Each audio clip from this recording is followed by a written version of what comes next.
On this episode of Wine, Hops, and Road Stops, another professional sports team gets into the beer game. We define beer styles. What makes what a what? We sample new and slightly unusual beers, including one non-beer that is rapidly gaining popularity. We recap the 2019 Hazleton Rotary Wine and Beer Festival and talk to some wineries. We meet up with Kevin from Krugel's Georgetown Deli and Beer, talk Craft Beer 101, and give us a brief history lesson on the Farmhouse ale style. So grab yourself a beer or wine, sit back, and get ready for wine, hops, and road stops coming up after these messages from our sponsors.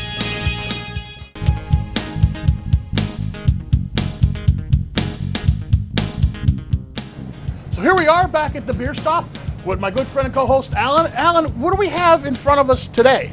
Basically, I've been behind on my drinking. I've been neglecting myself. I haven't. So basically, I just brought in 6 beers that I haven't tried before.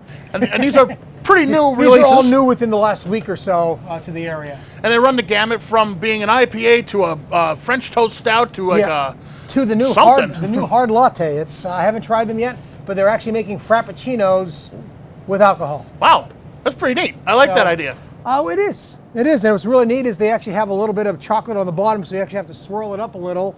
So when you pour it in, it looks like they made more latte than they did try to make a beer taste like a latte. So it should be pretty interesting. Yeah, I'm really interested in trying some of these because a little different. I like the gamut here. Like I said, we got an IPA all the way up to something that isn't even a beer, just a hard latte. Yeah. So that's a bunch of different styles. And you know what I'd like to talk about a little bit is what exactly defines a style of beer. Like nailing down a style of beer or nailing down the amount of style of beers that there are is impossible. Absolutely, yeah. And there's more and more every day. They come up with new things and new styles. And I always have a pet peeve with not respecting the style. When I drink a beer, I rate it a lot of times based on if it's a brown, I want it a brown. I don't want it to be an IPA brown unless you say it's an IPA brown. Right. You know, so you don't want like a stout that tastes like a brown ale or vice versa. Right. If it says brown ale, it should have certain characteristics. Yes. And the American microbreweries are particularly infamous for calling anything a pale ale, but really it's an IPA. You know, but I mean, that's more a matter of preference in this country for IPAs than anything else. And we've seen that over and over again on this show where you say like, well, this is labeled a pale ale, but man, you know, there's a lot to it. It tastes more like an IPA. Yes, yeah, and because you should know what you're drinking before you buy it. And when you want a pale ale, I don't want an IPA. If I wanted an IPA, I would have chose an IPA for that night to drink. So I'm always, big on respect the style and then just do that style well, rather than changing the style and then saying, well, it's a good pale ale because look how hoppy it is. Well, no, it's an IPA now. Well, my question is, what exactly defines a style? And there's a bunch of different things to define a style. Sometimes it's just where it was brewed at. Yes. Sometimes it's what's in it. So we're going to take a look at different things that could define the style of beer that you're drinking. Number one, of course, is defining a style by region. For example, Kolsch is a style that grew out of the brewing tradition of Cologne, Germany. Likewise, the Scotch ales obviously came from Scotch breweries. And then the other famous one of that are the Trappist ales. To the point in Belgium, they've actually gone to court, and you are not allowed to claim yourself a Trappist ales unless you are one of the 7 true Trappist monasteries making the beers. Now that beer has to be made by a Trappist monk. Correct, yes, or at least under the supervision of a Trappist monk. Okay. There has to be a monk somewhere. Somewhere but even ones that like St. Bernardus, I always thought that was a Trappist ale. It is not a true Trappist ale, even though it has a picture of the monk. So they're still allowed to put a picture of a monk on, but they just can't use the word Trappist. Next way to define a style is by ingredients. Beer styles are also often named for the ingredients in the beer. A cherry wheat beer, of course, is made with cherries and wheat. A Rauch beer or smoked beer is named because the barley is smoked when they're making the beer. Next one would be defining a style by appearance. A stout is a perfect example. It's a rich beer with big flavors. It's a stout. It's big. Mm-hmm. Wit beer. Wit is the Belgian word for white, and it alludes to the cloudy white appearance that the beer has. Because most wheats are whites as well. Right. So kind of that wheat-white thing, I think, kind of goes back and forth across the spectrum. Mm-hmm. A black lager would be just that. Mm-hmm. A lager that's black. Yeah. And finally, you can define a style by method. Ales are brewed differently than lagers. Ales can be broken down into India Pale Ale, Brown Ale, Pale Ale, and so on. And lagers refer to the practice of storing the brewed beer in cold storage, and that can be broken down into Bocks, Dunkels, Oktoberfest, all that good stuff. Ales, lagers, it's just defining the style by method. And particularly when you just start drinking microbrews and new into the beer world, you really want to keep with the beers that are keeping to certain styles that you enjoy. So, I mean, if you are like, all right, I'm just getting into it, I like the wheats, I like the whites, you don't want to start all of a sudden, buying the IPAs, and then it's just, but little by little, if you just keep drinking the whites and the better beers, you'll get used to a fuller beer, and then all of a sudden you're like, hey, pale ales, these are pretty good. And then all of a sudden you move into pale ales, and so on and so forth, and then eventually, you can't drink anything other than microbrews. Experimentation is great. I like it. Why not, right? Yep. Okay, we have one brief news bit before we go to break. Got to talk about the Philadelphia Eagles. Philadelphia Eagles team up with Goose Island for a beer called Fly PA. This Eagles-themed beer called Fly PA is described as an IPA with, of course, a hazy twist, because that's all the rage, hazy IPAs. Yep. You can give it a taste all season long in Lincoln Financial Field and the Goose Island Brew House in Fishtown if you're down that way near Philadelphia. So far, reports are coming in. It's a pretty good hazy IPA.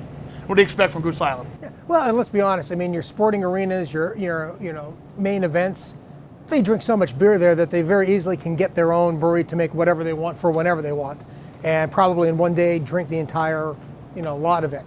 So I think you're going to see a lot more of sporting events. Particularly also any type of fairs and different things like that. They're going to start having their own individual beers brewed just for them.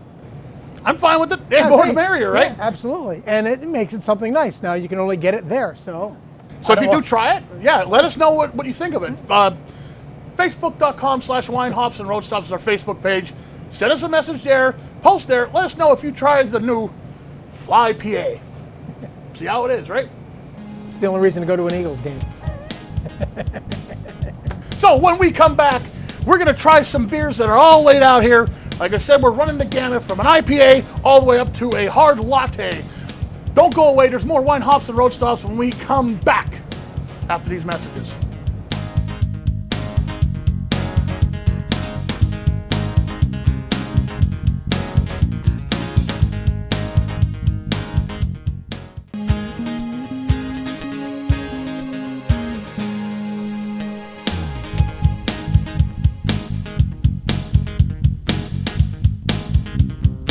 Welcome back to Wine Hops and Road Stops. We still have beers to try, but before we do that, got to talk about an awesome festival that we had here in the Hazleton area a couple weeks ago. It was the Hazleton Rotary Beer and Wine Festival that we went to. You were part of it. You were a huge part of it. Yep, we pretty much bring all the beers.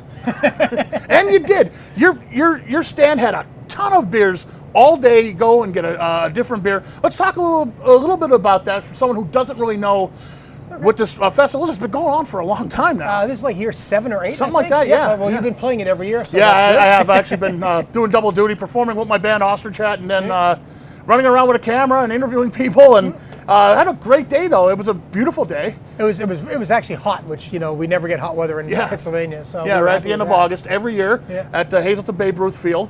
Let's talk about why we do this. There's a reason we don't just. It's not just to go and drink beer and wine. Yeah. Well, I mean that's the reason you show up. But bottom line is that it's all for charity, which is nice. Drinking for charity is good. None of the beer vendors make any money on it, and all the money goes for the Rotary Foundation for their college scholarship funds. And every year they give money to kids to help them pay for college, which is getting more and more expensive every year. Yes, it is.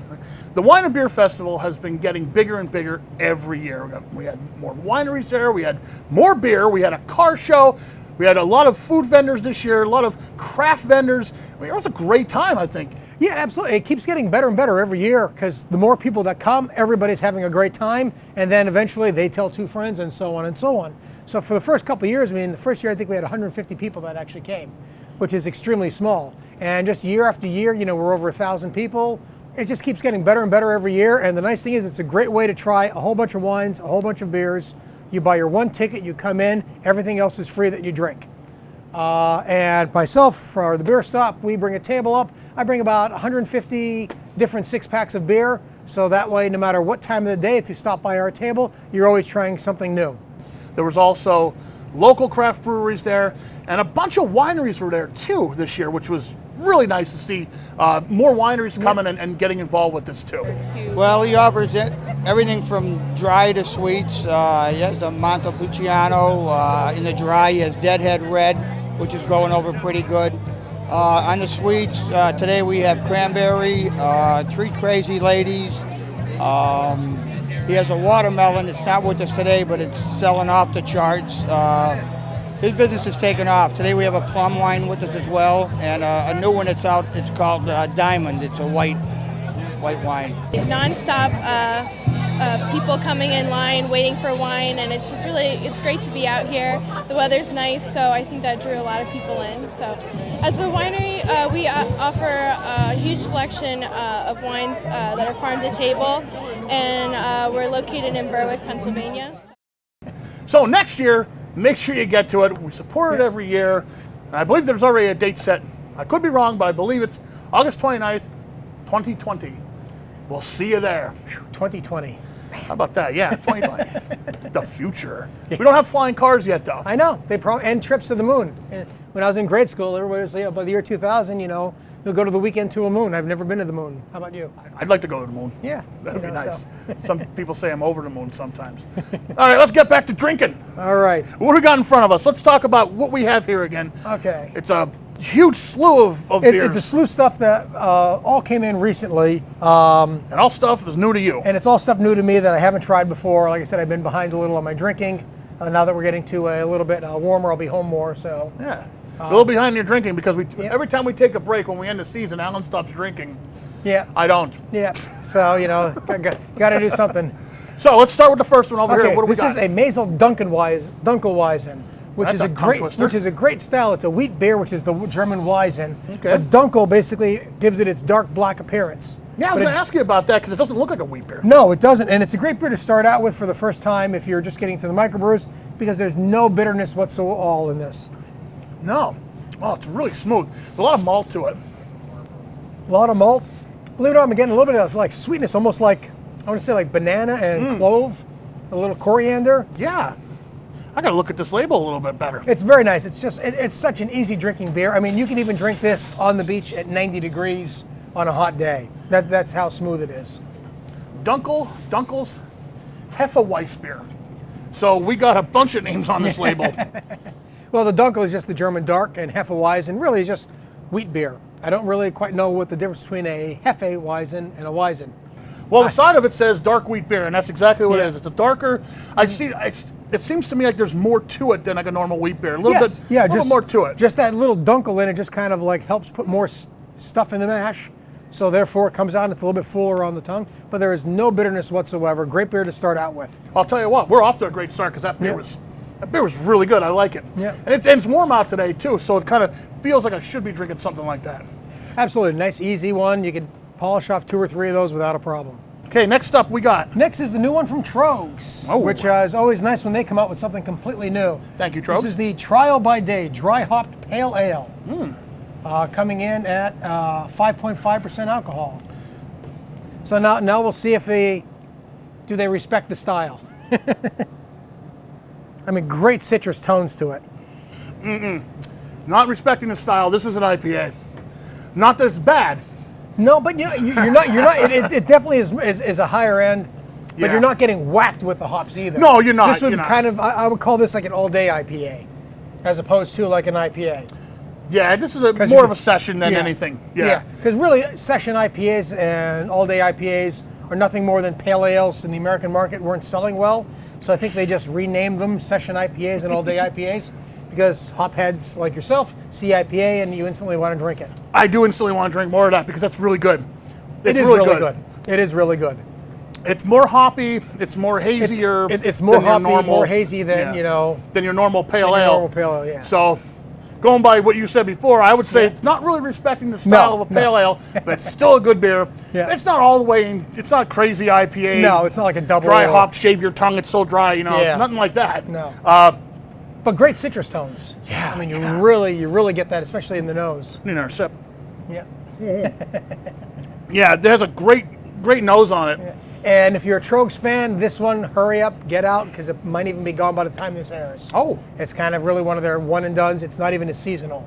So this is very limited release stuff. Limited release. They've just kind of thrown it into the market. I don't know the reason behind it, but we're always grateful to get anything we can from Trogs. That's right. All right, next up. What we got? Next is our good old friend from Carvel Ice Cream, Fudgy the Whale. Oh, I remember Fudgy the Whale and Cookie Puss. Fudgy the Whale beer, in collaboration with Carvel. Wow, going back to my childhood. Yep. Wasn't there a Carvel store up the street here? There was one on Hazleton? Broad Street in Hazleton, yeah. That's right. Fudgy the Whale and Cookie Puss. It's amazing that a business used to be able to be just a Carvel store.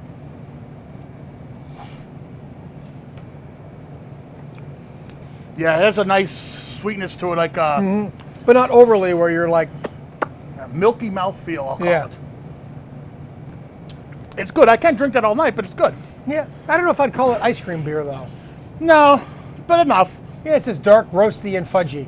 Yeah, we'll give them that. I think We'll give it a that dark works roast well. fudge. Sure. Fudgy the Whale, and who makes this? This is Captain Lawrence. Okay. I like Fudgy the Whale. It's good. Yeah, Good. next one is the Foolproof Vanilla Espresso Rain Cloud. Oh boy, that's a mouthful. Yeah, I don't know why it makes it a rain cloud or not. So you said this is espresso? Yep. And it's not much. I'm not getting a lot off the nose here. No. It's a lot heavier than I thought it would be. Yeah.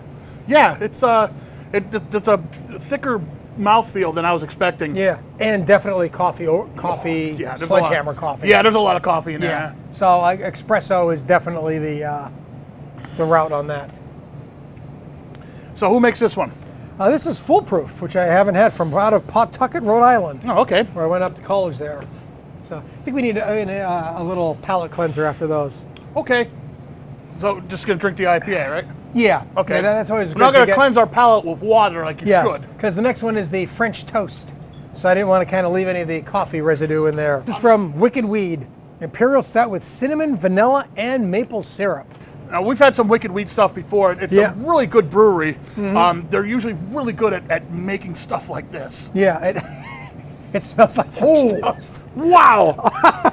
Yeah, this is. I mean, insanely like French toast. you can smell it right from here. Don't even have to stick it to your nose. You can. Wow. There's a lot of nose to this. Yeah.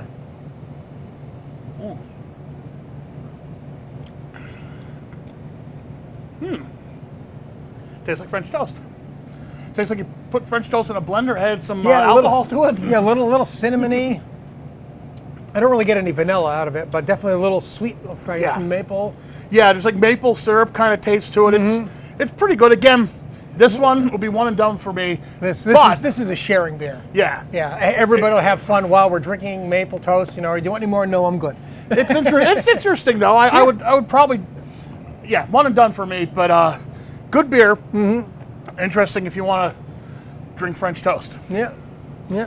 Now, finally, the one I'm really looking forward to is it's not even a beer. No. It's a hard latte. Yeah, hard latte. And as I said, they even put chocolate on the bottom, so you have to swirl it around, before you pour it, and that way you get all the chocolate flavors. What's nice is they didn't make a beer to try and taste like a latte. They actually made a latte from the looks of it And add some alcohol. and the to it. smell of it, and it's 5% alcohol, so it's just like drinking a Bud Miller Coors. Now, this stuff, smells like it's supposed to. It smells like a latte. Wow, that tastes exactly like a Starbucks Oh latte. my God. Whoa. This I mean, is it's actually incredible for what it is. It really is. Yeah, this is dangerous because there's no alcohol taste to this at all. This is just pretty much. It's a chocolate milkshake, is what it really is. It's delicious. Wow. You can even see some of the chocolate on the bottom. Yeah, just kind of Yeah. Excellent. That Wow. yeah, that's really interesting. See, I can see why these things are getting popular. And they are, right? Like, Yeah. These lattes, these different malt beverages other than beer, they're becoming more and more popular, aren't they? Yeah, because if you're not a beer person, the seltzer waters, they started that, last year. Yeah. The lattes, there's like mocha, there's plain latte, there's chai latte. So they're really getting into, different styles as well. But that's Show idea. That's actually impressive. Yeah. It really is. It's so impressive it's gone. Yeah, my hats are off to them. Excellent. Really excellent. I hate to think how many calories are in that. Oh, I don't care anymore. When I shoot the show, I don't count. I can't. 17,483 calories. Well, on that note, we'll be right back with more Wine, Hops, and Road Stops. Don't go away. We're coming back in a couple minutes.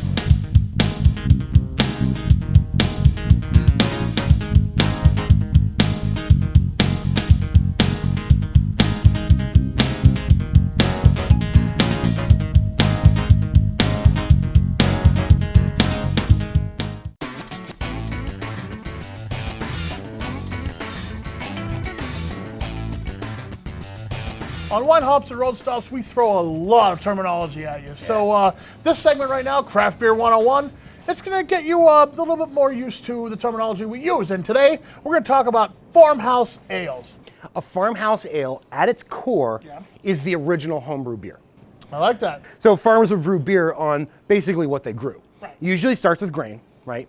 But then they're going to add whatever they feel like adding, exactly like a home brewer does today. Okay. But the biggest difference is that they didn't have specialized yeast.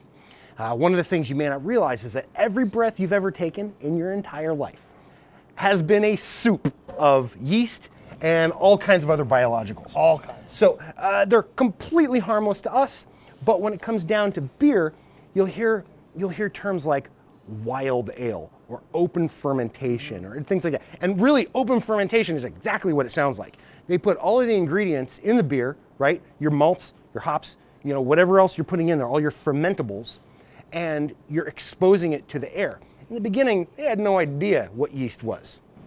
What is it? Benjamin Franklin said, "Beer is proof that God loves us," right? And that was their explanation for where fermentation came from. There you go. So the beer was completely unpredictable, and even to this day, the farmhouse style is reflective of that. The farmhouse style is all over the place. You'll hear a lot of words like bright, rustic, funky, right? The funky is the word that really strikes home most because there's a component in the background that is reminiscent of hay and earthy tones and things like that. And that's really what you're aiming for with a saison or with a farmhouse ale. Actually, with a farmhouse ale. Right. Now, a saison is a sort of a branch of a farmhouse. It's part of farmhouse ale family. Farmhouse ale family. Okay. And even to a lesser extent, wild ales, sours, have kind of become a descendant of that. So from Free Will, we got a farmhouse ale here, and this is going to tell us, this one here has cranberries in it. It's aged in oak barrels. So already you know that this is going to be weird. And on the side of it tells you it's got cranberries, Brettanomyces, Lactobacillus, and Pediococcus. These are just different bacteria, right? So these are the normal airborne bacteria that add your acids and your different sort of flavors. Sir Pesh from Trogs. Sure. This is a wild Pennsylvania ale brewed with peaches. Peaches. So, but the wild ale right there is going to tell you that it's wild yeast. It's going to have more of an earthy taste to it, a little bit of a different finish. Probably a little bit more sour too. They add fruit to it to mask some of the worst parts of the the farmhouse funk, but that's what you're signing up for when you get it. The farmhouse ale is historically what the farmers had available. Yep. They open up the barrel, they let the yeast come in from just outside, and basically the saison style is going to be a little more refined, a little bit more refined than a farmhouse ale. Okay. But the flavor profiles are unique, and I think you should try it. You want to be if you're a craft beer fan, you should at least give yourself a shot at a farmhouse ale and a saison ale, just so you know what it's like. Call it a history lesson. That's all the time we have on Wine, Hops, and Road Stops. Thank you for watching. If you like what we do here, facebook.com/wine, hops, and road stops. That's our Facebook page. Communicate with us, please. Tell us what you want to see on the show, what you want to talk about. We had a lot of great beers today. A lot of great new beers that we tried out. And again, that latte has me, oh my God, you couldn't even taste the alcohol in it, which could be dangerous, but that was good. And so let's talk a little bit about what you got new coming out. It's all about pumpkin beers, and it's all about Oktoberfest beers. Absolutely. We did last year the Oktoberfest Challenge and the Sam Adams Oktoberfest. Went head to head and was just as good as the Germans. So if you can't pick up a German one, the Sigmar Oktoberfest is good. But every week, you're getting 5, 6, new pumpkin beers in, it seems like every other day. And we probably have 40 or 50 of them right now. Now, before we go, I do have to mention, really quickly, a German court just ruled, I read this morning, that a hangover could be considered an illness. I don't know what kind of effect that's going to have on us here in America, but I'm going to have to agree, because sometimes, when you're hungover. So we're going to get feel support sick. groups now for hangovers? Yes. Isn't that a bar? Well, I'll tell you what, when I do get a hangover, and I try not to, because I do drink a lot of water when I drink my beer. But when I do get a hangover, because I'm old, I get a hangover for days anymore. Yeah. I mean, I'm out for like 3-4 days. I can't recover from those either. So, drink a lot of water when you drink your beer. And of course, life's too short to have bad beer, so get a good beer, get it from the beer stop. We'll see you next time on Wine, Hops, and Road Stops. Salute. That was exceptional. Yeah, it was. And so was the latte. That's Yes, it was. that is surprising because I don't drink lattes. Neither do I. Or coffee in general. I drink a lot of coffee, but I mean that's just I milkshakey. can't be drinking that in the morning, though. I'll tell you that. Or I can. I shouldn't, though. That was good. Everything today was excellent. Yeah. I mean, even the ones like these two in the middle, we kind of walked over a little bit. Not too much info on them. Yeah. They were good, but these were really good. I like the French toast one a lot. French toast is impressive, especially with the nose on it. Yeah. That you can actually get a beer like that is just impressive with wheat, barley, and hops. Yeah. More or less. Yeah. I mean, it's strong.